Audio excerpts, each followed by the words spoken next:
لائق تکریم واجب الاحترام معزز باوقار سادات کرام علماء ذوی الاحترام گرامی قدر برادران اسلام خواتین اسلام بالخصوص پیر طریقت رہبر شریعت مخزن روحانیت گل گلزار قادریت حضرت العلام سید محمد اقبال حسین باپو قادری الجیلانی دامت برکاتہم القدسیہ، برادر طریقت حضرت مولانا جاوید رضا صاحب برکاتی مدظ اللہ علی والنورانی، جامع مسجد نالیہ مانڈوی کے امام صاحب قبلہ حضرت مولانا ابو بکر صاحب قبلہ، السلام علیکم ورحمۃ اللہ وبرکاتہ۔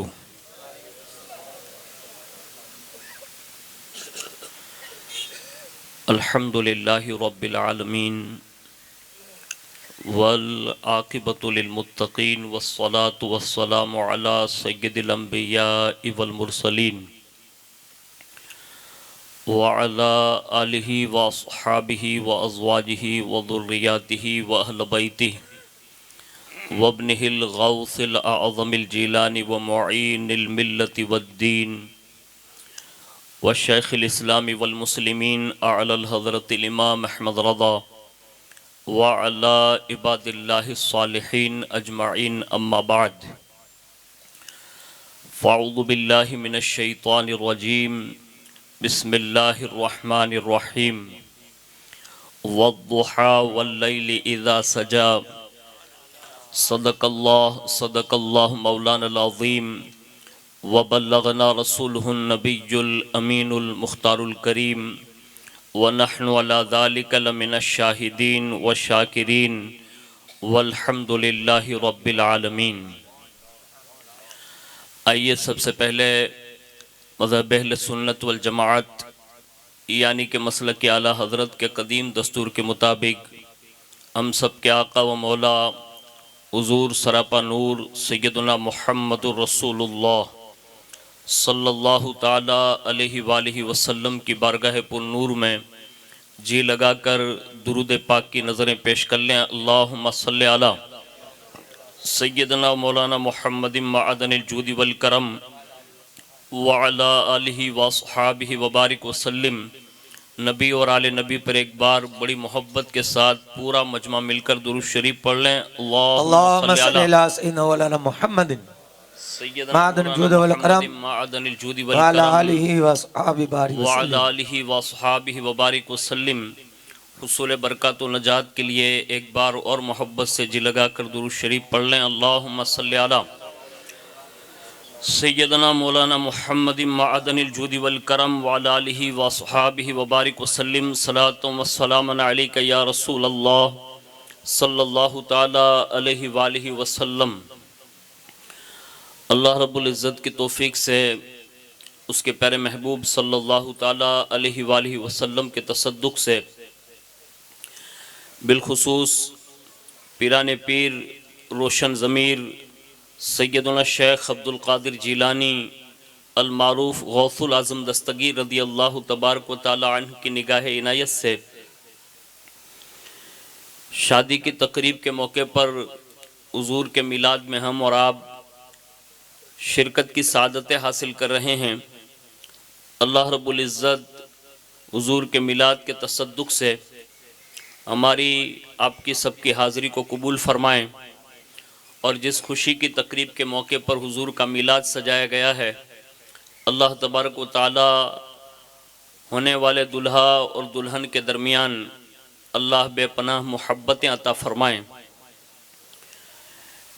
فقیر قادری اپنی گفتگو کا آغاز امام اہل سنت اعلیٰ حضرت عظیم البرکت مجدد دین و ملت الشاہ امام احمد رضا خان فاضل بریلوی علیہ الرحمت و رضوان کے اس مائع ناز کلام سے کرنے کی سعادت حاصل کرتا ہے، جس میں امام کہتے ہیں کہ وہ کمال حسن حضور ہے، وہ کمال حسن حضور ہے کہ گمان نقص جہاں نہیں، یہی پھول خار سے دور ہے، یہی شمع ہے کہ دھواں نہیں، یہی شمع ہے کہ دھواں نہیں۔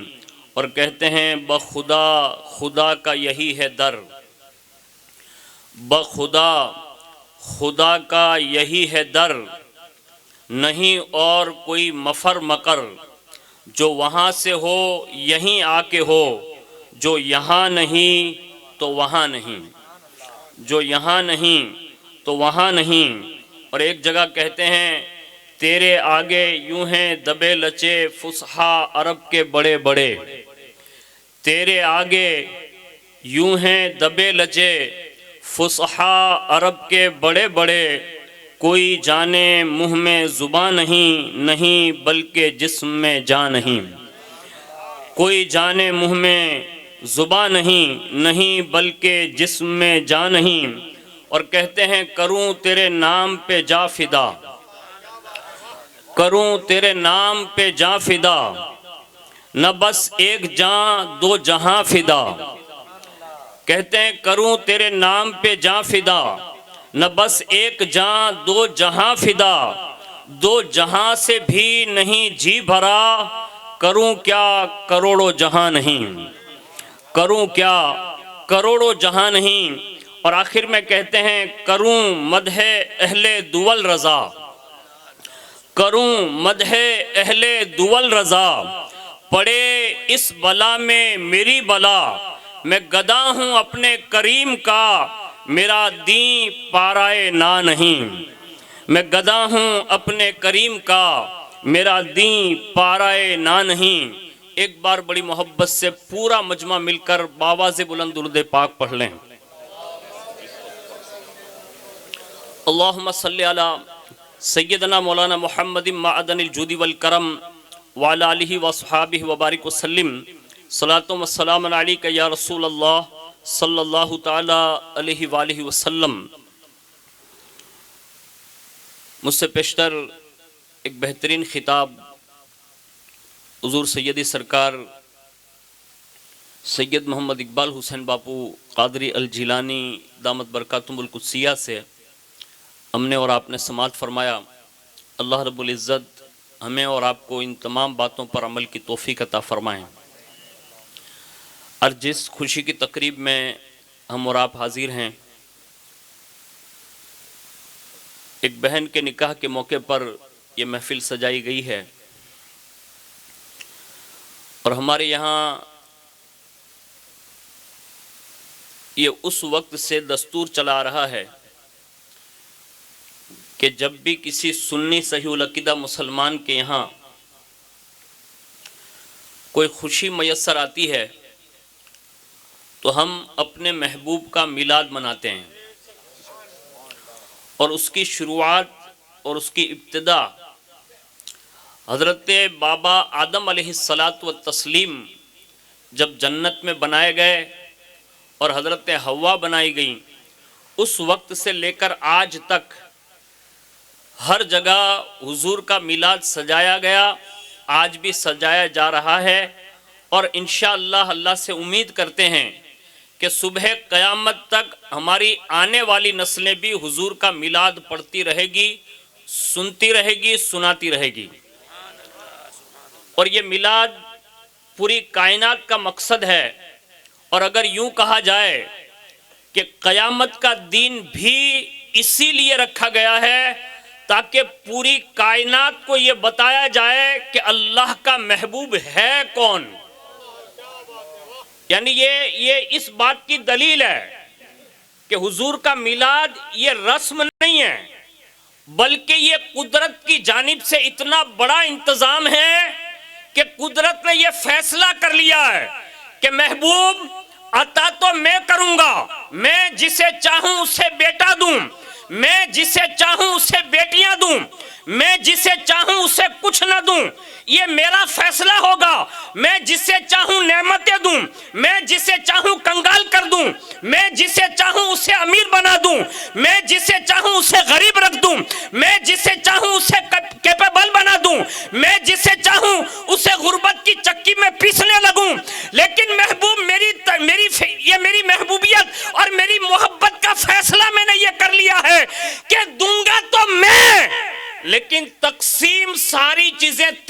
ہاتھوں سے کراؤں گا. یہ پتا چل گیا کائنات میں جو کچھ بھی ہے یہ ہمارے اور آپ کے زور اور طاقت پر نہیں ہے بلکہ مصطفیٰ جان رحمت کی میلاد کی بدولت ہے. اب ان تمام لوگوں کو تھوڑی دیر کے لیے سوچنا چاہیے. میں کسی کو کہنے نہیں آیا لیکن سچ یہی ہے کہ جب ہماری بیٹی یا بیٹے کے شادی کے موقع پر کسی کے بھجن بجتے ہو تو اب تھوڑی دیر کے لیے سوچو نا کہ جس کے نام کے بھجن بجا رہے ہو کیا اس نے بیٹا دیا؟ کیا اس کے صدقے میں ملا؟ کیا ہمیں اور آپ کو تعجب نہیں ہوتا جب ہم اپنی بیٹیوں کو روڑوں پر نچوائیں گے تو جس مصطفیٰ کے صدقے میں یہ رحمت بن کر آئی ہے کیا وہ مصطفیٰ کے دل پر آری نہیں چلے گی؟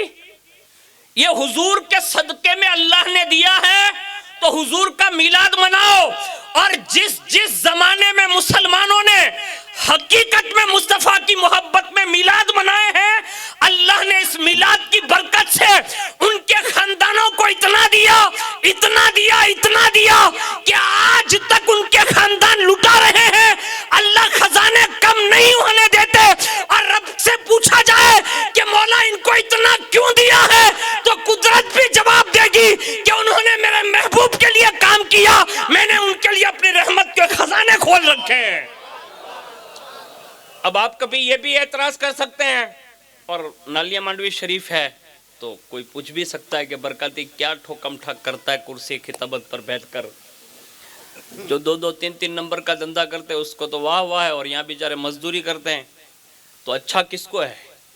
یاد رکھیے گا غربت میں بڑا مزہ ہے. ہاں ابھی آپ نے سنا نا کہ مولا کائنات کے پاس ظاہری طور پر کچھ نہیں تھا لیکن امیر اتنے ہیں کہ زندگی میں ان کے دروازے پر سے کوئی سائل خالی نہیں گئے. اور حضور نے تو ایک جگہ پر یہ ارشاد فرمایا لوگ مالدار بننے کی دھن میں بہت کچھ کر بیٹھتے ہیں. مالدار بننے کی دھن نہ رکھیے, قسمت میں قدرت نے ماں کے پیٹ سے ہی لکھ دیا ہے وہ مل کر رہنے والا ہے. اب یہ آپ کی عقل پر ہے. اللہ نے عقل سلیم دی ہے, حلال راستے سے لاؤ یا حرام راستے سے لاؤ, لیکن قدرت دے گی اور اس نے فیصلہ کر لیا ہے اس وقت تک اسرائیل کو نہیں بھیجوں گا جب تک کہ تیری ساری روزی یہاں تک کہ ایک دانہ بھی باقی ہوگا وہ بھی پورا کر کے پھر اسرائیل کو بھیجا جائے گا. یعنی بغیر رزق پورا کیے ہوئے موت بھی نہیں دے گا. وہ روزی دینے والا وہ رزاق ہے اور جب وہ دینے پر آتا ہے نا تو اس کی شان عجیب و غریب ہے. ایک بات عرض کرتا ہوں جس سے آپ کو سمجھ میں آئے گا. موسیٰ علیہ السلام جا رہے تھے کوہ طور پر. اب میرے تمہارے جیسا ایک بندہ مل گیا, اس نے کہا کہاں جا رہے ہو؟ کہا کوہ طور پر. کہا ایک فریاد ہے اللہ کی بارگاہ میں لے جاؤ گے؟ کہا بول. کہا کتنے دنوں سے پھاکے میں زندگی گزار رہا ہوں, کھانے کے واندے ہے, روزی نہیں ہے. تو کہا کیا چاہتا ہے؟ اس نے کہا کہ قدرت سے یہ کہنا کہ میری روزی جو زندگی بھر کی ہے نا وہ ایک ساتھ میں دے دے. اتاولا مانس رہا ہوگا نا اس زمانے کا.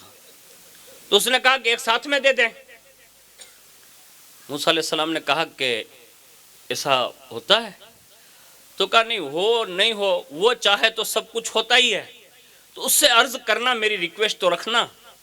اب یہ امتی نے کر دی فریاد رب کی بارگاہ کی طرف موسیٰ علیہ السلام کے ذریعے, اور جیسے موسیٰ علیہ السلام پہنچے سلام کلام کے بعد پھر وہی کا سلسلہ شروع ہوا اور موسیٰ علیہ السلام نے یہ عرضی پیش کی. کہا مولا ایک بندہ ہے تیرا, میرا امتی ہے, زندگی بھر کی روزی ایک ساتھ میں چاہتا ہے. تو کہا موسیٰ آپ نے سمجھایا نہیں؟ کہا سمجھایا, مانا نہیں. اس نے یہ کہا کہ رب چاہے تو سب کچھ ہوتا ہے تو وہ دے دے گا میری قسمت میں جو کچھ بھی ہے. تو کہا اگر ایک ساتھ میں دے دوں گا اور ایک ساتھ میں وہ ختم کر دے گا تو پھر کیا ہوگا؟ کہا مولا وہ تو بہتر جانتا ہے, مجھے تو کہا ہے, اب دینا نہیں دینا یہ تیری قدرت پر ہے. اب قدرت کے فیصلے دیکھیے. کہا موسیٰ جا اس سے کہنا کل جہاں وہ رہ رہا ہے جنگل میں وہاں اس کا سارا رزق اتار دیا جائے گا, دے دیا جائے گا. اب یہ بندے کو میسج موسیٰ علیہ السلام نے دے دیا. کہا کل صبح میں تیرا یہ جو رزق ہے وہ سارا مل جائے گا. اب صبح کا انتظار ہونے لگا.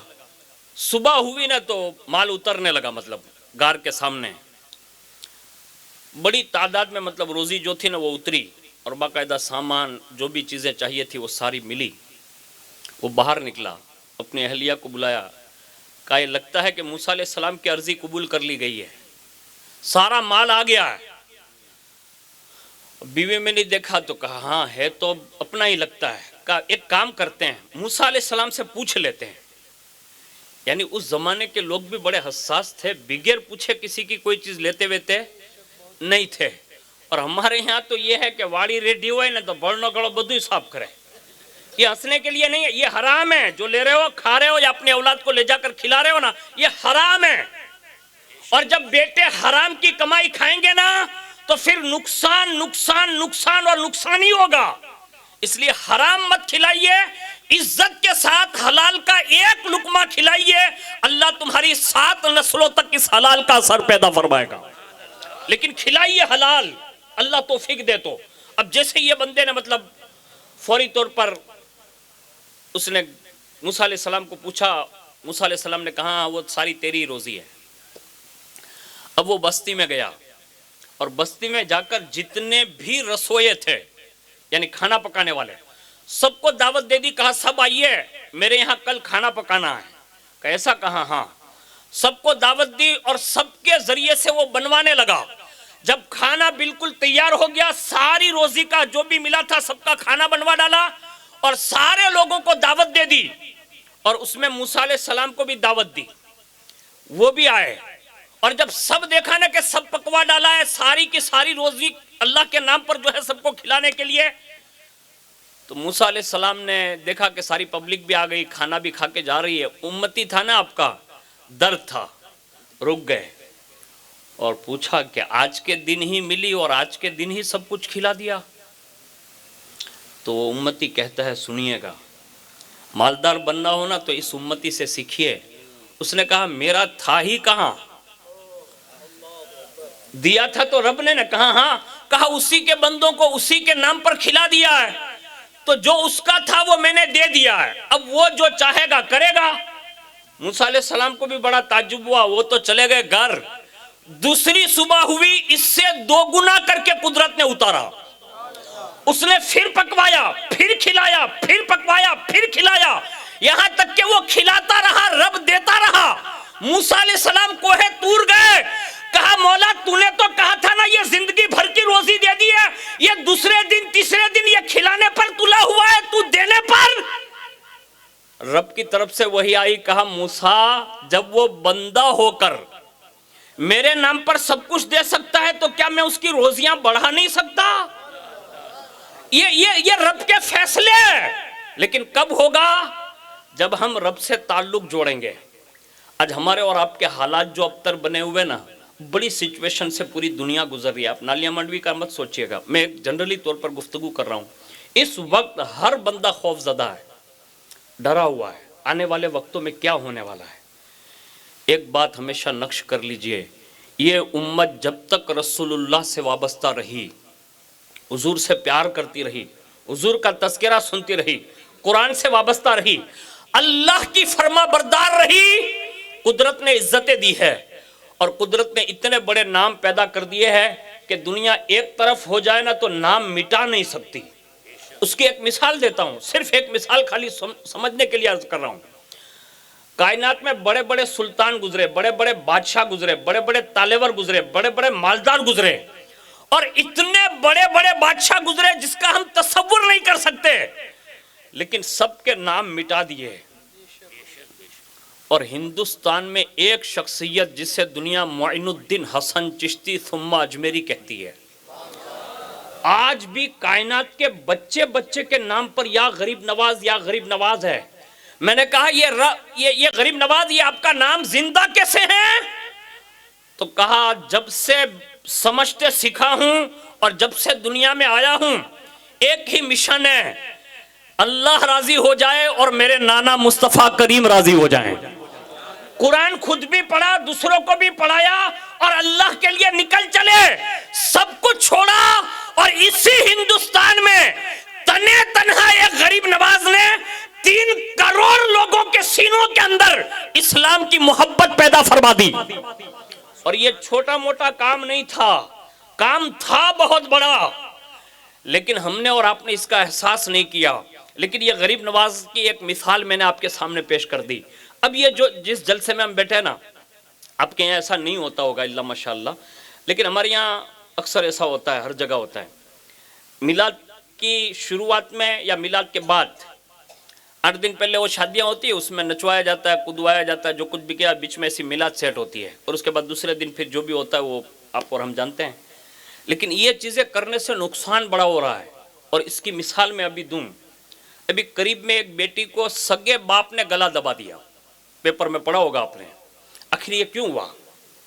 صرف اسی وجہ سے کہ ہم نے اپنی قوم کی بیٹیوں کو آزادی دے رکھی ہے، اور خود ہی نچوانے کے لیے روڑوں پہ اتاریں گے تو کسی نہ کسی کی نظر تو پڑے گی ہی، اور ظاہر سی بات ہے کہ یہ نظر ہی پہلا دھوکہ ہے، اور اسی میں ہر کوئی پھنس سکتا ہے۔ ابھی کوئی لوگ ولی نہیں ہے کہ ہم آنکھیں بند کر کے لوگ نکلیں گے، ایسا نہیں ہو رہا۔ اس کا مطلب یہ ہوا کہ اب یہ میلادوں کو صرف رسمی نہ بناؤ، اپنی قوم کی بیٹیوں کو اتنا تو کم از کم علم دے دو کہ وہ کم از کم اپنا ایمان بچا سکے، اپنا اسلام بچا سکے۔ اور جس دور میں بیٹیوں کو یہ طرز عمل سکھایا جاتا تھا نا، بیٹیاں بچپن سے ہی اتنی حساس ہوتی تھی۔ اس کی ایک مثال اور دے دیتا ہوں۔ بہن کی شادی ہے، ہمارے سرپنچ کی بہن کی شادی ہے یہاں نالیہ ماڈوی میں، تو دوسری بہنوں تک بھی یہ باتیں پہنچ جائیں اس نیت سے۔ ایک صاحب کتاب ہے جس کا نام حضرت محمد بن سلیمان جزولی، نام سنا ہوگا آپ نے۔ انہوں نے ایک کتاب لکھی ہے دلائل الخیرات، اور یہ کائنات میں درود شریف کی مقبول ترین کتاب ہے۔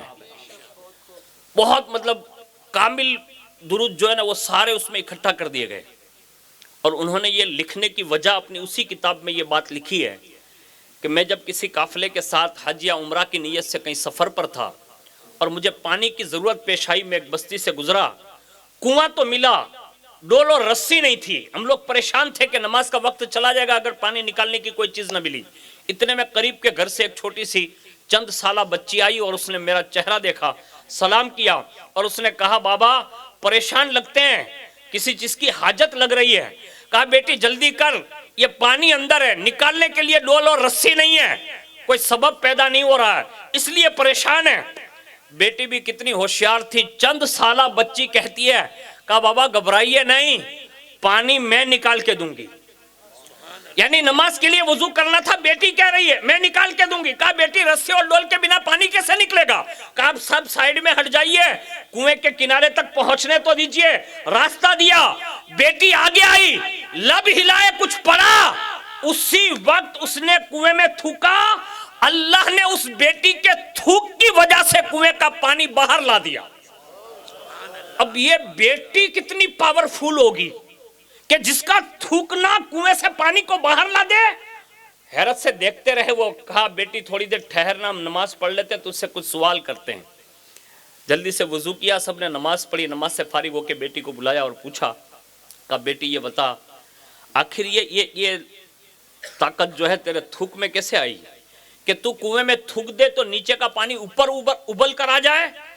اس نے کہا یہ میرا کمال نہیں ہے۔ کہا تو؟ کہا یہ مصطفیٰ جان رحمت کا کمال ہے۔ کہا وجہ؟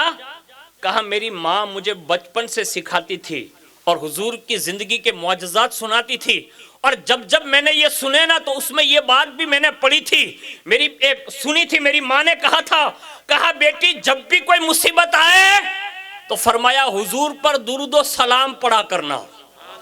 اور میں نے دیکھا آپ مصیبت میں دوسرا معجزہ میری ماں نے سنایا تھا، کہا بیٹی حضور کے لعاب کا اثر یہ تھا کہ اگر وہ کھارے کنویں میں حضور لعاب دہن ڈال دیتے، اللہ حضور کے تھوکے انور کی وجہ سے اس کنویں کو میٹھا کر دیتا تھا۔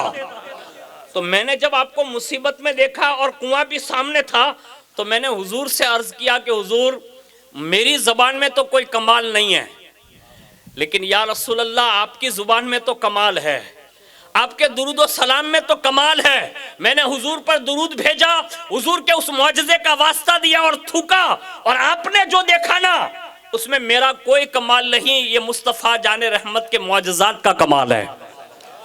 آج ہم اپنی بیٹیوں کو کیا سکھا رہے ہیں وہ مجھے آپ کو بولنے کی ضرورت نہیں ہے، لیکن میں نالیہ ماڈوی میں حاضر ہوں اس لیے عرض کرتا ہوں، اب تک جو بیٹیاں مدرسے میں داخلہ نہیں لی ہے، جو آپ کے یہاں مدرسہ لیڈیز کا شروع ہوا ہے، اکثر لوگوں نے لیا ہی ہوگا، نہیں لیا آج سے شروع کر دیجئے، بچیوں کو پڑھائیے، اس لیے کہ اس وقت ایک بہت بڑی تنظیم کا ایک بہت بڑا پلان ہے کہ معاذ اللہ رب العالمین وہ ہماری قوم کی بیٹیوں کو اسلام سے پھرانا چاہتا ہے، اور یہ منصوبہ ان کے خلاف اگر آپ کو اٹھنا ہے تو سب سے پہلے اپنی بیٹیوں کو تعلیم سے آراستہ کرنا ہوگا، ورنہ اگر یہ نہیں کیا نا تو پھر رونے کے سوا کچھ ہونے والا نہیں ہے، اس میں کچھ کوئی کام نہیں کرے گا، اس کے بعد سوائے رونے دھونے کے اس کے سوا کچھ نہیں ہوگا۔ اس لیے اپنی بیٹی کو یہ سکھائیے۔ اور ایک بیٹی کا تذکرہ اور کر دیتا ہوں، اللہ کرے آپ کے دماغ میں یہ بات بیٹھ جائیں کہ جب بیٹیاں اور قوم کی عورتیں اس شان کی ہوتی تھی نا تو پھر انہیں حضور صلی اللہ علیہ وسلم کی محبت بھی اتنی ملتی تھی اور باقاعدہ لوگوں کو بھی اس محبت سے آشنا کرتے تھے۔ غالباً ازواج مطہرات میں سے حضور کے وصال کے بعد صحابہ کو پتا تھا کہ کچھ حضور کی یادگار چیزیں تو وہ جایا آیا کرتے تھے، اور کئی بار ملاقات ہوتی تو عرض کرتے کہ آپ کوئی چیز دکھا دیں جس سے حضور کی یاد تازہ ہو جائے۔ اب وہ تبرکات جو بھی ان کے پاس تھے وہ دکھایا کرتی تھی۔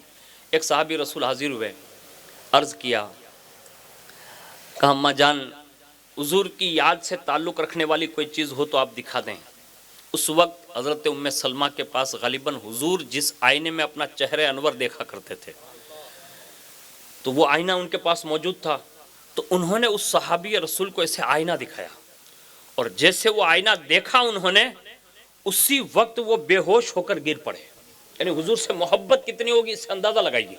وہ حضور کا مطلب آئینہ دیکھا بے ہوش ہو گئے، تھوڑی دیر کے بعد ان پر پانی چھڑکا گیا، ہوش میں آئے۔ حضرت ام سلمہ نے پوچھا، کہا کیا ہوا؟ قربان جائیں آنکھیں کتنی اچھی رہی ہوگی اور کتنے پاکیزہ لوگ رہے ہوں گے۔ جملہ سنیے، وہ صحابی کہتے ہیں اماں جان، کہا کیا؟ کہا آئینے میں میرا چہرہ نہیں دکھ رہا تھا۔ کہا تو؟ کہا جب آپ نے حضور کی یاد والا آئینہ دکھایا نا تو اندر مجھے رسول اللہ کا چہرہ نظر آیا۔ یہ رسول اللہ کے عاشق لوگ تھے، انہیں پتا تھا کہ حضور کون ہے۔ آج ہم اور آپ کورے ہو گئے، ہم نے کبھی پڑھا نہیں۔ ایک بزرگ فرماتے ہیں کہ ایک اچھا مصور تھا، پینٹنگ کرتا تھا، اس کے پاس ایک بزرگ پہنچ گئے اور اسے پوچھا کہ تو پینٹنگ کرتا ہے، کسی کا بھی چہرہ بنا سکتا ہے؟ کہا ہاں۔ جب اس نے یہ کہا نا کہ میں کسی کا بھی چہرہ بنا سکتا ہوں تو انہوں نے جو ہے اس بزرگ نے وَالضُّحَىٰ وَاللَّيْلِ اِذَا سَجَا اور اس آیت کی آڑ میں حلیہ رسول بیان کرنا شروع کر دیا۔ اب جب وہ بیان کر رہے تھے تو یہ سن رہا تھا جو بنانے والا تھا، اس نے کہا رکو رکو، اس کو بنانے کی ضرورت نہیں ہے۔ کس سے کہا؟ وہ بزرگ سے۔ کہا اس کو بنانے کی ضرورت نہیں۔ کہا کیوں؟ کہا یہ چہرہ تو پہلے سے میرے پاس موجود ہے، یعنی وہ بنانے والا کہتا۔ کہا کیسے؟ کہا تھوڑی دیر رک جاؤ۔ وہ اپنی دکان سے اپنے روم میں گیا اور اندر جا کر وہ قرآن مجید لے آیا اور اس نے سیدھا لا کر ان کے سامنے رکھ کر سورہ والضحیٰ سامنے کھول کر رکھ دی اور کہا اس کو پڑھیے، اس میں رسول اللہ کے چہرے کا بیان ہے۔ آج ہم اور آپ کسی کو کچھ سمجھانے کے لیے تیار نہیں، نہ اپنی نسلوں کو کچھ سکھانے کے لیے تیار، اور اللہ آپ پر ہم پر سب پر رحم فرمائیں۔ اب اگر سچ بات بھی کوئی کہہ دینا تو دوبارہ اس سے نالیاں مانڈوی میں گھسنے نہیں دیا جاتا۔ یہ ہمارے اور آپ کے حالات بنتے جا رہے ہیں۔ خدا را کوشش کیجئے اپنی نسلوں کو دین کی طرف راغب کیجئے، اور اس کے لیے تمہیں کرنا کیا ہوگا؟ اس کے لیے سب سے بہترین راستہ، کائنات میں سب سے بیسٹ راستہ یہ ہے کہ اپنے بیٹوں کو، اپنی بچیوں کو رسول اللہ کی محبت سے آشنا کر دو۔ حضور کا حسن سناؤ، حضور کے معجزات سناؤ، حضور کے اخلاق بتاؤ، حضور کے کردار بتاؤ۔ کم از کم اتنا تو آپ کر سکتے ہیں کہ گھروں میں جو 32 انچ کی ٹی ویاں رکھی ہوئی ہے نا، اس پہ موبائل کنیکٹ کر کے کم از کم حضور کے عشق پر کسی کا ایک بیان سناؤ، کم از کم ایک نعت سناؤ، تاکہ تمہارے بیٹوں کے سینوں میں بھی حضور کی محبت پیدا ہو جائیں۔ ورنہ قیامت کے دن یاد رکھنا، یہ بیٹے جو چل پھر رہے ہیں، بیٹیاں جو چل پھر رہی ہے، یہ قیامت کے دن پائی پائی کا حساب ماں باپ سے مانگیں گے، اور باقاعدہ ماں باپ اس میں پھنسیں گے اور 100% پھنسیں گے۔ اس میں وہاں کوئی بیٹا ماں باپ پر رحم نہیں کرے گا، اس کو یاد رکھ لیجئے۔ اس لیے ہمیں اپنا فرض سمجھنا چاہیے اور باقاعدہ بیٹوں کے لیے حضور کا حسن بیان کرنا چاہیے۔ میں حضور کے حسن کے تعلق سے قرآن عظیم کی ایک آیت میں نے پڑھی ہے۔ اللہ ارشاد فرماتا ہے وَالضُّحَىٰ وَاللَّيْلِ إِذَا سَجَا، چاشت کی قسم اور رات کی جب پردہ ڈالے، یہ ظاہری ترجمہ ہے۔ اور ہمارے مفسرین کرام نے یہ فرمایا ہے کہ چاشت سے اشارہ ہے نور جمال مصطفیٰ کی طرف، یعنی جب بھی والضحیٰ سنو اسی وقت تمہارے دل میں یہ خیال آنا چاہیے کہ یہ چاشت کے وقت کی قسم نہیں کھائی جا رہی ہے، مدینے کے سلطان کے چہرے کی قسم کھائی جا رہی ہے۔ اور آگے فرماتے ہیں مفسرین کہ واللیل اذا سجا سے مراد مصطفیٰ جان رحمت کی زلف عنبری کی قسم کھائی جا رہی ہے۔ اور جب بھی واللیل اذا سجا سنو تو تمہیں حضور کی زلفیں یاد آ جانی چاہیے۔ اور آگے سنیے، اللہ رب العزت نے حضور صلی اللہ علیہ وسلم کو صرف حسن نہیں بلکہ ہر خوبی لاجواب عطا فرمائی تھی، لیکن اس میں حسن اتنا عطا فرمایا کہ لکھا گیا ہے کہ حضرت یوسف علیہ السلام کو اللہ نے کائنات میں سب سے زیادہ حسین بنایا تھا۔ یعنی یہ حضرت یوسف علیہ السلام کا حسن اتنا مشہور ہے۔ ایک بار حضرت عائشہ نے پوچھ لیا، کہا یا رسول اللہ، میں نے سنا ہے آپ ہی سے کہ اللہ تعالیٰ نے حضرت یوسف علیہ السلام کو جو حسن دیا تھا وہ دنیا میں کسی کو نہیں دیا۔ کہا صحیح سنا۔ تو کہا حضور وہ حسن والے تھے تو چہرے پہ پردہ ڈالے رکھتے تھے کہ لوگ ان کے حسن میں فریفتہ ہو کر کہیں مطلب بے ہوش نہ ہو جائیں یا کوئی فتنے میں نہ پڑ جائیں، اس لیے وہ پردہ رکھتے تھے۔ حضور آپ تو سید الانبیاء ہیں، تو آپ تو پردہ نہیں رکھتے۔ تو حضور نے ارشاد فرمایا کہ عائشہ، یوسف کا حسن اللہ نے ظاہر کیا ہے، لیکن سنو، میرے رب نے میرے چہرے کے آڑے اپنی غیرت کے 70,000 پردے رکھے ہیں، اور اگر میں ایک بھی اٹھا دوں تو یہ کائنات کے 7 طبق جو ہیں ان میں سے کوئی شے ایسی نہیں ہے جو میرے حسن کی تاب لا سکے۔ یہ رسول اللہ کا حسن ہے، اور اس کو یاد رکھیے گا، جب خوشیاں میسر آئے نا تب خاص یاد رکھیے گا، کیونکہ مرنا تو سب کو ہے نا، چاہے وہ خوشی منائے تو بھی مرے گا اور غم منائے گا تو بھی مرے گا، مرنا تو سب کو ہی ہے۔ اور میرا تو ایک مطلب جملہ ہے، کالے بدائے گزری جوانا جائے، اس میں کوئی بچے گا نہیں، وہ کسی بھی منصب پر ہو وہ سب مریں گے۔ تو کم از کم اتنا یاد تو رکھیے خوشی میں کہ جب قبر میں جاؤں گا نا تو چہرے مصطفیٰ دیکھنا ہے، بس اتنی غیرت رکھنا، کسی کے سامنے جانا ہو نا تو کم از کم ان کی اتنی غیرت ہونی چاہیے۔ اور دوسری بات بتاؤں، صرف حضور قبر میں نہیں آتے، آپ کو چند راستے بتا دیتا ہوں، چند جگہ بتا دیتا ہوں جہاں حضور تشریف لاتے ہیں۔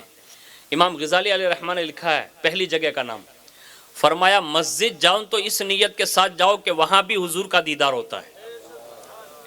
جو لوگ مسجد نہیں جاتے نا، آج سے یہ سننے کے بعد انہیں جانا ہی چاہیے کہ کم از کم اس نیت سے جائیں کہ حضور کا دیدار کرنے جا رہا ہوں، وہاں حضور کا دیدار ہوتا ہے۔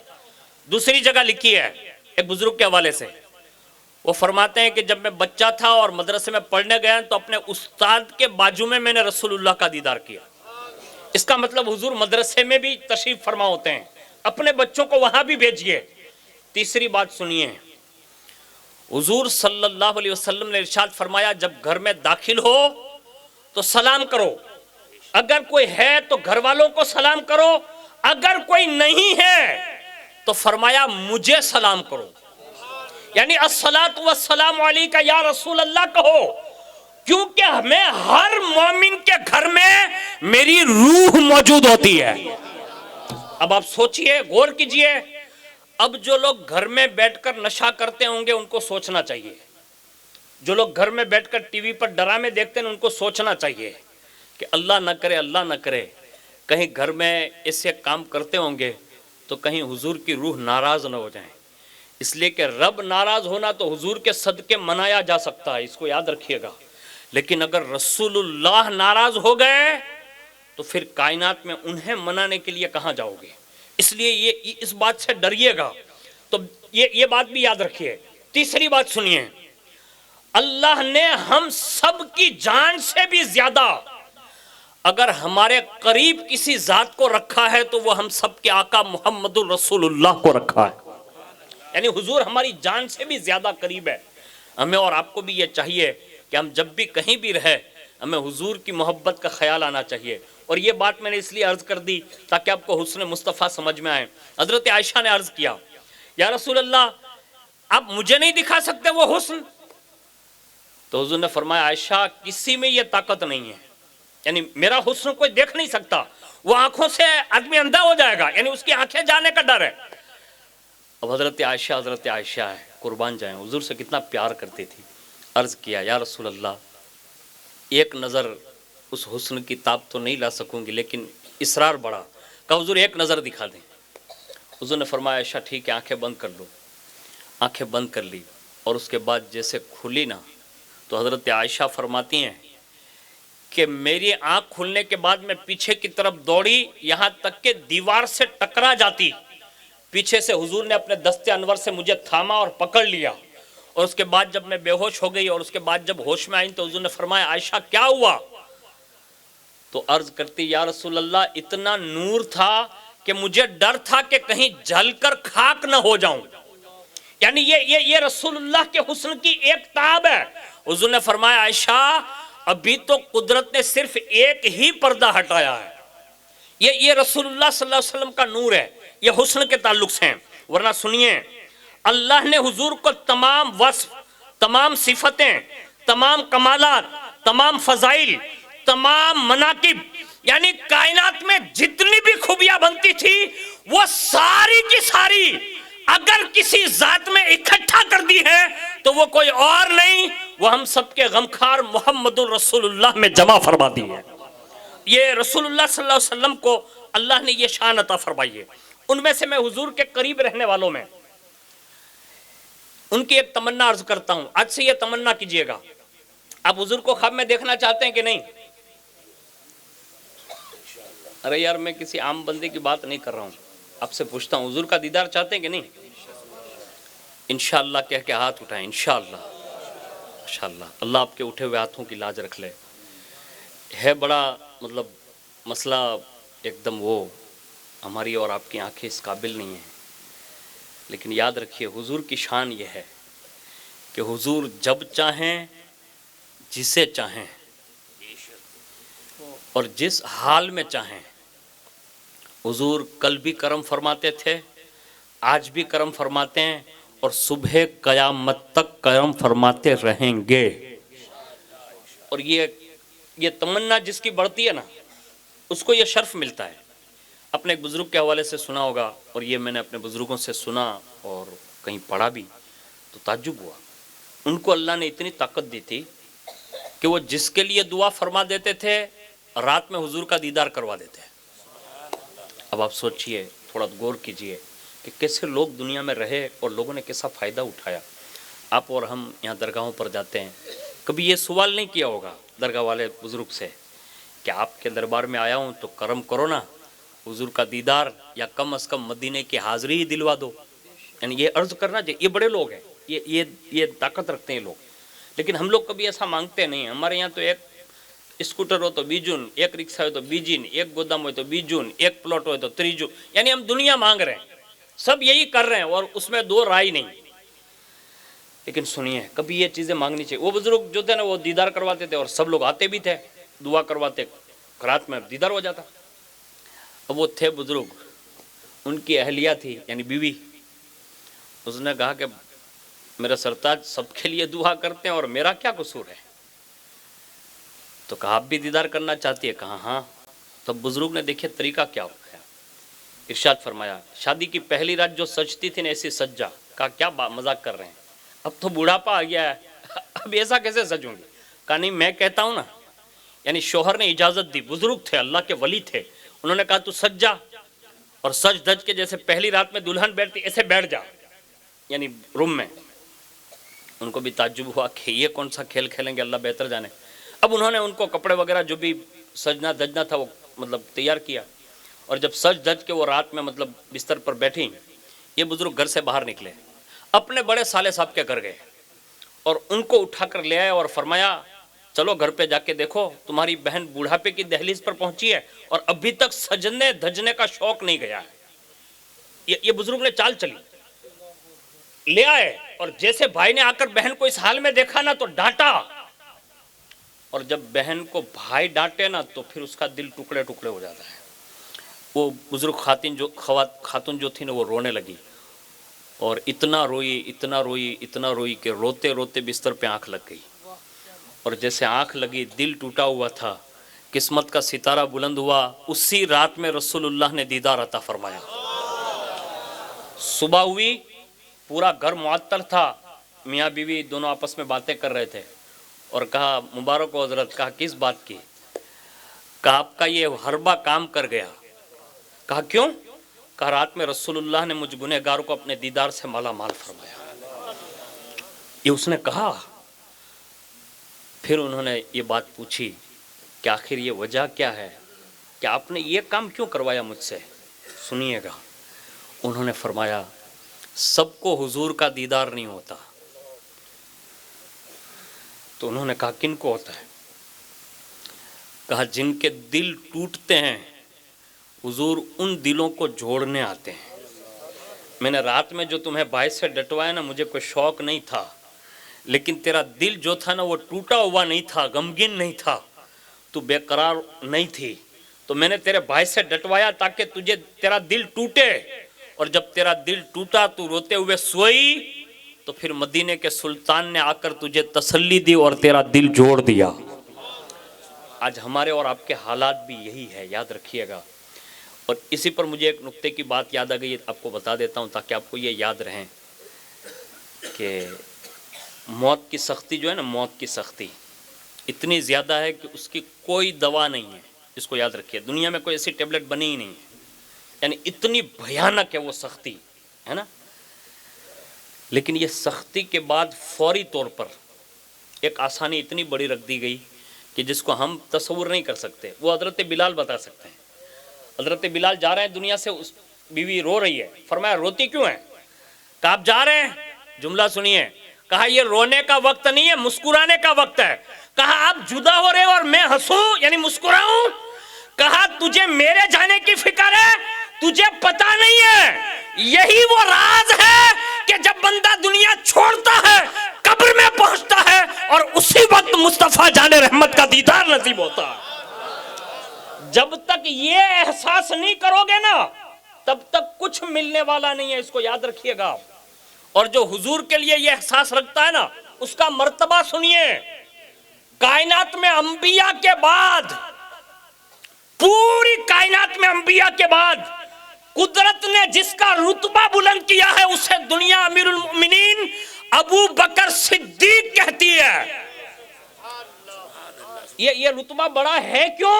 یہ ان کے اس فرمان سے ثابت ہوتا ہے۔ وہ اپنی پسند کی چیزوں میں یہ بات بیان کرتے تھے کہ یا رسول اللہ، ابو بکر کو سب سے زیادہ اگر کوئی چیز پسند ہے تو وہ یہ ہے کہ میں ہر وقت آپ کے روکھے زیبا کا دیدار کرتا رہوں۔ یعنی یہ حضور کے دیکھنے کی تمنا صدیق اکبر یہ جملہ کہہ رہے ہیں، ہر وقت دیکھتا رہوں۔ حضور نے جیتے جی تو دکھایا ہی، غار میں لے گئے، وہاں 3 شبانہ روز بھی دکھایا، اور اس دکھانے پر اتنا پاورفل بنا دیا، اتنا فیضان نبوت سے نوازا کہ جب مدینے پہنچے تو لوگ پہچان نہ سکے کہ ابو بکر کون ہے اور مصطفیٰ جان رحمت کون ہے۔ پھر پہچان کے لیے ابو بکر نے اپنی چادر نکالی، سایہ کیا اور لوگوں کو بتایا مصطفیٰ یہ ہے، اور ابو بکر مصطفیٰ کا خادم اور عاشق بن کر آیا ہے۔ اور پھر حضور نے صرف دنیا میں ہی نہیں بلکہ بعد وصال بھی ان کے دل میں یہ بات ڈلوا دی دنیا ہی میں کہ جب دنیا سے تشریف لے جا رہے ہیں تو تمنا دیکھیے، مولا علی کو بلایا اور فرمایا، کہا جب مجھے تیار کر چکا تو حضور کے روزے کے سامنے لے جانا۔ کہا پھر؟ کہا اجازت مانگنا۔ کہا پھر؟ کہا اجازت اگر مل جائے تو سمجھ لینا وہ دروازہ خود بخود کھلے گا، یعنی حضور کا در انور کھلے گا، اجازت مل جائے گی۔ بس اتنا کہنا تھا جیسے دروازے پر مولا کائنات گئے صلاۃ و سلام عرض کیا، صدیق اکبر کے نام سے اجازت مانگی، حضور نے اندر سے جواب عطا فرمایا، یعنی صدیق اکبر کو اندر دفن کرنے کی اجازت دی۔ آج تک حضور کے پہلو میں رہ کر چہرہ مصطفیٰ دیکھ رہے ہیں، اور جب قیامت کے دن اٹھیں گے حضور فرماتے ہیں میرے سیدھے ہاتھ میں ابو بکر کا ہاتھ ہوگا، اور الٹے ہاتھ میں میرے دائیں ہاتھ، یہ دابے ہاتھ میں فاروق اعظم کا ہاتھ ہوگا، اور اسی حال میں میں میدان محشر پہنچوں گا۔ پتہ یہ چلا حضور نے ہاتھ تھاما تو قیامت تک کے لیے تھام لیا ہے، لیکن آج ہمارے کوئی پرسان حال نہیں۔ اس کا مطلب یہ ہے کہ حضور سے ہمارا رشتہ کمزور ہوا، اور اس حد تک کمزور ہو گیا، اس حد تک کمزور ہو گیا، ہم دنیا کے سب لوگوں کی باتیں ماننے کے لیے تیار ہے، اگر نہیں مانتے نا تو لوگ آج حضور کی باتیں نہیں مانتے ہیں۔ کوشش کیجئے، حضور سے محبت کیجئے۔ ایک بات اور بتا دیتا ہوں جس سے یہ آپ کو اندازہ ہوگا کہ حضور صلی اللہ علیہ وسلم کے جو خاص خادم رہے اور اللہ نے کتنا حسین موقع دیا ہوگا ان کو۔ ایک بات اور بتا دوں، یاد رکھیے گا، حضور کو دیکھنے کے لیے مدینہ شریف جانا کوئی ضروری نہیں ہے۔ حضور چاہیں تو مدینہ چھوڑ کر خود اپنے غریب امتی کے گھر پر تشریف لے جا سکتے ہیں، یہ اللہ نے ان کو اختیار دیا ہے۔ لیکن جو مدینہ جاتے ہیں بڑے خوش نصیب ہیں، انہیں یہ شرف حاصل ہے، اور یہ بہت بڑا رتبہ ہے، اس کا بیان نہیں کیا جا سکتا۔ لیکن یہ حقیقت یہی ہے کہ حضور کو اگر آپ طلب کریں گے نا تو آپ کی طلب پر حضور خود کرم فرماتے ہیں۔ لیکن وہ خوش نصیب کتنے اچھے اور کتنے سونے لوگ رہے جنہوں نے حضور کا ظاہری دور دیکھا اور حضور کا شب و روز دیدار کیا۔ ان میں سے ایک شخصیت ہے، فرماتے ہیں حضرت انس بن مالک، یہ حضور کے خادم خاص تھے، صحابی رسول تھے۔ وہ فرماتے ہیں کہ حضور کی جب طبیعت علیل ہوئی، یعنی دنیا سے تشریف لے جانے لگے، تو حضور صلی اللہ علیہ وسلم نے حضرت صدیق اکبر کو حکم دیا، یعنی پیغام بھجوایا کہ ابو بکر سے کہو میرے مصلی پہ نماز پڑھائیں۔ یہ حضور صلی اللہ علیہ وسلم نے یہ حکم دیا۔ حضرت انس فرماتے ہیں کہ جب صدیق اکبر لوگوں کو نماز پڑھاتے تو حضور صلی اللہ علیہ وسلم کی طبیعت مبارک جب سنبھلتی تھی تو ایک دن جب پیر کا دن تھا، ہم حالت نماز میں صفے باندھے ہوئے کھڑے ہیں، اتنے میں حضور نے اپنے حجرے سے ایسے پردہ ہٹایا۔ یہ نماز میں ہے، صحابہ ابو بکر صدیق جیسی شخصیت امام ہے، صحابہ صف پر صف کھڑے ہیں، اور حضور نے اپنے حجرے سے ایسے پردہ ہٹایا اور کھڑے ہو کر اپنے یاروں کو دیکھنے لگے۔ حضور نے ایک نظر فرمائی، وہ فرماتے ہیں کون؟ حضرت انس کا حضور نے جب پردہ ایسے ہٹایا نا تو ایسا لگ رہا تھا جیسے کوئی سورج نکل آیا ہو، یعنی اتنا اجالا ہوا۔ آگے فرماتے ہیں حضور کا چہرہ انور جب سامنے آیا بالکل، اور صحابہ صف میں کھڑے ہیں قبلہ رو، حضور سائیڈ سے دیکھ رہے ہیں، فرماتے ہیں ایسا لگ رہا تھا جیسے قرآن کا کوئی ورق کھلا ہوا ہو، یعنی یہ حضرت انس بیان کرتے ہیں۔ اور آگے بیان کرتے ہیں جب حضور کا دیدار کی خوشی اتنی تھی کہ ہمیں خوشی کے مارے یہ احساس ہونے لگا کہ اب ہم نماز توڑ دیں گے، یعنی حضور کے دیدار کے لیے توڑنے والے ہی تھے کہ حضور صلی اللہ علیہ وسلم کے دیدار میں مشغول ہونے کے لیے۔ لیکن فرماتے ہیں کہ اسی وقت حضور نے اپنی شان اپنے یاروں کو دیکھا اور حجرے میں تشریف لے گئے۔ لیکن اس سے پتہ یہ چلتا ہے کہ نماز میں بھی ہوتے تھے نا تو صحابہ کے دل تو حضور ہی کی طرف ہوتے تھے، رخ قبلہ طرف ہوتا تھا، یعنی استقبال قبلہ ہوتا تھا، لیکن دل جو ہے وہ حضور کی جانب ہوتے تھے۔ اور ایک روایت یہ ملتی ہے دوسری کہ جب حضور تشریف لے آئے، کسی جگہ پر تشریف لے گئے تھے صلح کرانے کے لیے، اور جب واپس آئے اور صدیق اکبر نماز پڑھا رہے ہیں، صحابہ نے حضور کی آمد پر ایسے تالی بجائی الٹے ہاتھ سے۔ اب جیسے ہی ایسے صحابہ کرنے لگے اینڈ نماز میں، تو صدیق اکبر تک جب یہ آواز پہنچی تو صدیق اکبر سمجھ گئے، صحابہ نے جگہ دے دی، حضور آگے بڑھتے رہے۔ جیسے حضور کی آہٹ سنی، صدیق اکبر نے مصلی چھوڑنے کی سعادت حاصل کی، اور جیسے چھوڑ رہے تھے حضور نے فرمایا نماز پڑھاؤ، لیکن صدیق اکبر رکے نہیں، پیچھے ہٹ گئے۔ حضور نے اپنی شان نماز وہیں سے مکمل فرمائی، اور اس کے بعد نماز سے سلام پھیرا، ارشاد فرمایا ابو بکر تجھے کس بات نے روکا کہ تو نماز مکمل کر لیتا؟ قربان جائیں، یار تھے نا، حضور کے عاشق تھے، جواب دیتے ہیں یا رسول اللہ ابو قحافہ کے بیٹے میں اتنی طاقت کہاں ہے کہ حضور پیچھے اور ابو بکر آگے ہو؟ یعنی یہ عشق رسول تھا ان کا۔ آج ہمارے اور آپ کے دل و دماغ سے یہ چیزیں نکلتی جا رہی ہے۔ اب سے عرض ہے کہ اس خوشی کی تقریب میں کم از کم اتنی تو نیت کرو، حضور کا دیدار جو ہے نا وہ یقیناً ہوتا ہے، حضور کرم فرماتے ہیں، اور زندگی میں اگر یہ تمنا پوری نہ ہو افسوس نہ کرنا، حضور اس کا صلہ جو ہے وہ دونوں جہاں میں عطا فرماتے ہیں۔ اور یہ بات کنفرم ہے، جس نے جو بھی تمنائیں کی ہیں حضور کی بارگاہ میں جس نے مانگا ہے حضور نے عطا فرمایا ہے۔ اور اس میں سے یہ ایک بات اور عرض کر دوں جس سے یہ اندازہ ہوگا کہ حضور صلی اللہ علیہ وسلم کے حسن کو اللہ نے کتنا بے مثال بنایا ہوگا، اس سے یہ اندازہ ہوگا۔ کما حق کہو، حضور کا کوئی حسن بیان نہیں کر سکتا، لیکن اس سے یہ اندازہ ملتا ہے کہ حسن یوسف یہ ہے کہ اگر کوئی بھوکا دیکھ لے تو اللہ تبارک و تعالی حسن یوسف کی برکت کی وجہ سے اس کی بھوک مٹا دیتا ہے۔ حسن یوسف یہ ہے، یاد رکھیے گا، حسن یوسف یہ ہے کوئی پیاسا دیکھ لے پیاس مٹ جائے۔ حسن یوسف یہ ہے کہ بے پردہ دیکھ لے تو وہ اپنی انگلیاں کاٹ ڈالیں۔ حسن یوسف یہ ہے کہ حسن یوسف دیکھنے کی کوئی تاب نہ لا سکے۔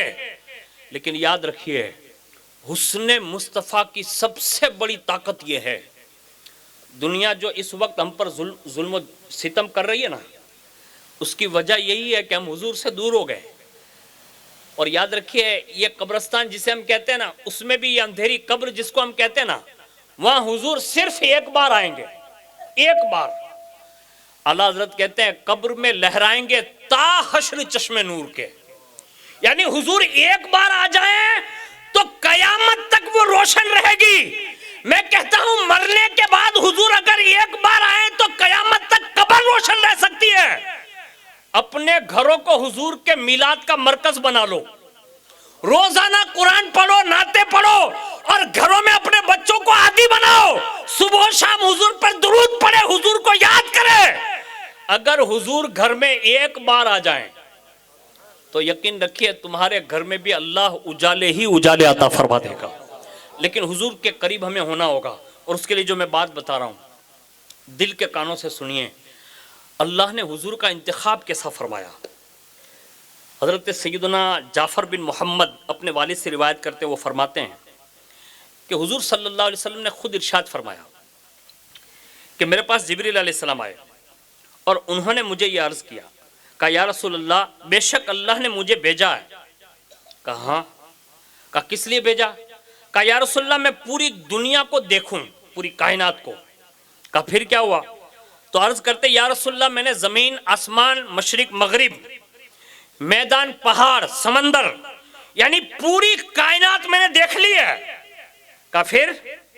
کہا یا رسول اللہ میں نے پوری کائنات میں گھوم کر میں حاضر ہوا ہوں، عرب سے بڑھ کر، عربستان، عرب سے بڑھ کر میں نے افضل کسی قبیلے کو نہیں پایا۔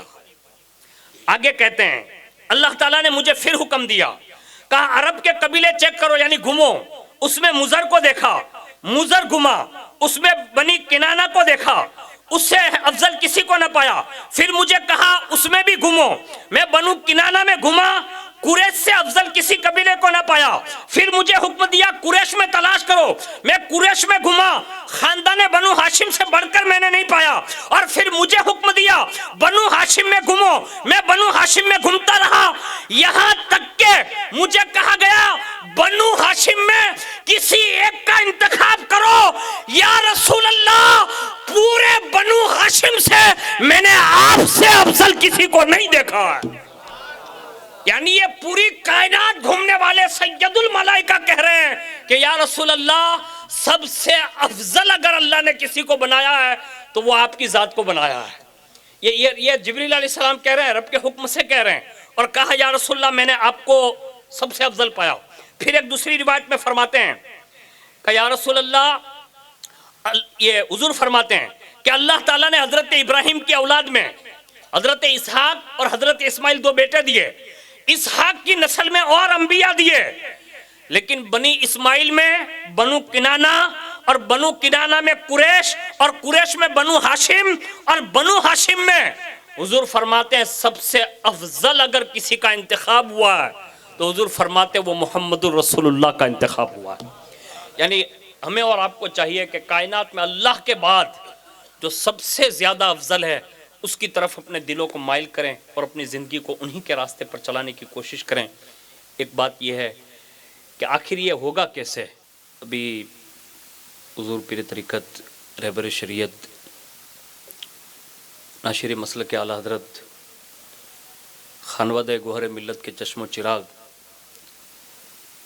اولاد غوث اعظم حضور سیدی سرکار سید آل مصطفیٰ المعروف دادا باپو قادری جعفر آباد شریف سے عنقریب انشاءاللہ تشریف لائیں گے، تو ان کی آمد کے انتظار میں حضور کے حوالے سے چند کلمات اور بھی آپ کے سامنے پیش کرتا ہوں کہ حضور صلی اللہ علیہ وسلم کا یہ انتخاب ہے، لیکن یاد رکھیے حضور کے لیے پھر رب نے جو انتخاب کیا نا وہ بھی لاجواب فرمایا۔ اب کائنات میں دیکھ لیں، حضور کے لیے 4 یار کا انتخاب فرمایا، صحابہ میں 4 یار سے افضل کوئی نہیں، پھر حضور کے خاندان میں 4 نفوس قدسیہ کا انتخاب فرمایا، مولا علی، ماں فاطمہ، حضرت امام حسن اور امام حسین، خاندان بنو ہاشم میں حضور کے بعد ان سے بڑھ کر کوئی نہیں، پھر حضور صلی اللہ علیہ وسلم کے لیے پوری کائنات میں جتنی بھی امتیں آئیں سب امتوں میں اگر حضور کے لیے کسی امت کا انتخاب ہوا تو ہم جیسے گنہگاروں کا انتخاب ہوا۔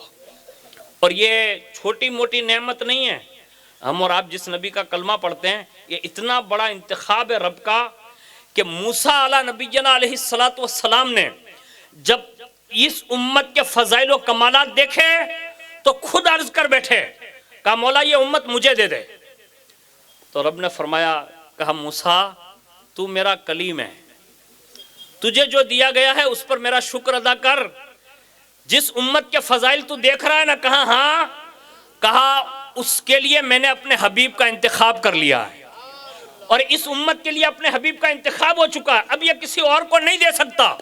اب اس سے پتہ یہ چلتا ہے، معلوم یہ ہوا کہ حضور صلی اللہ علیہ وسلم کے لیے ہمیں چنا گیا اور ہمارے لیے محبوب چنے گئے، اور اس انتخاب کا ربط جو ہے نا آج بھی حضور ایسے ہی اپنی امت سے پیار کرتے ہیں جو ہزاروں لاکھوں مائیں اپنے بیٹے سے پیار نہیں کرتے، اس سے بھی زیادہ، ماں باپ سے بھی زیادہ آج ہر گنہگار اور نیکوکار امتیوں سے مصطفیٰ جان رحمت پیار فرماتے ہیں۔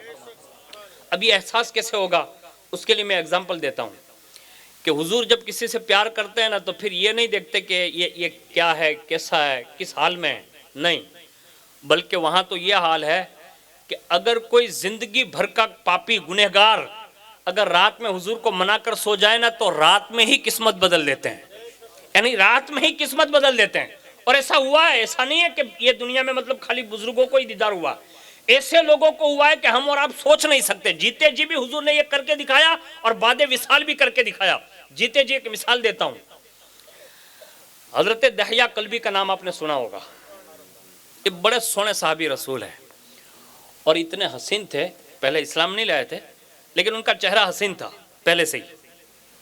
ایک بار حضور کی نظر پڑ گئی اور وہ کسی قبیلے کے سردار تھے اور کم و بیش 700 کے قریب لوگوں کے وہ سردار تھے، تو ایک دن حضور کی نظر پڑی اور جیسے نظر پڑی نا تو چہرہ دیکھ کے فرمایا، ابھی مسلمان نہیں ہوئے، چہرہ دیکھا، بڑے حسین دیکھے تو دیکھ کر فرمایا، دحیہ اللہ نے اتنا خوبصورت چہرہ دیا ہے، جہنم میں جلوائے گا، یعنی یہ جہنم میں جلے گا، یہ حضور نے کہا۔ جب یہ کہا نا تو بس وہ تو نکل لیا آگے، حضور اپنے کاشان نبوت پر پہنچے، تھوڑی دیر ہوئی نا تو اللہ تعالیٰ نے حضرت جبریل علیہ السلام کو بھیجا، کہا یا رسول اللہ مبارک ہو، کہا کس بات کی؟